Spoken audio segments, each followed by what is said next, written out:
ABS-CBN, iniintriga ang rating sa All TV. Umiinit ngayon ang usap-usapan sa entertainment circle matapos maintriga ang umano'y ratings ng ABS-CBN program na napapanood sa All TV.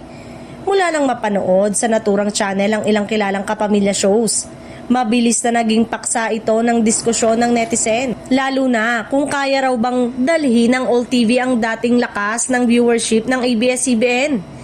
May mga nagsasabing hamon para sa All TV ang pag-ere ng mga sikat na programa dahil mas bago ito kumpara sa mga established na TV network. Ayon sa ilang online post, hindi raw agad mararamdaman ang mataas na ratings dahil hindi pa ganong kalawak ang audience reach ng channel. Dahil dito, may mga nagdududa kung magiging matagumpay ba ang paglipat ng mga kapamilya show sa naturang platform. Sa kabilang banda, iginit naman ng mga taga-suporta ng ABS-CBN na hindi lamang sa tradisyonal na TV ratings na susukat ang tagumpay ng mga programa. Malakas pa rin umano ang following ng kapamilya shows sa digital platform at online streaming. Dahilan para manatiling relevant at pinag-uusapan ng mga ito kahit sa bagong channel ipalabas. Dagdag pa ng ilang observers, normal lamang ang ganitong intriga tuwing may malaking pagbabago sa telebisyon.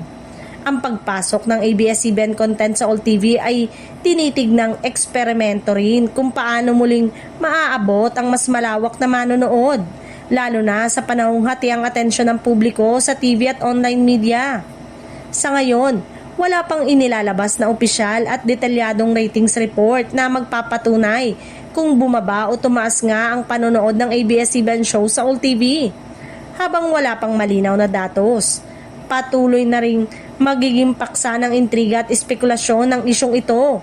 Isang patunay kahit saan mapunta, nananatiling pinag-uusapan at binabantayan ng publiko ang Kapamilya Network.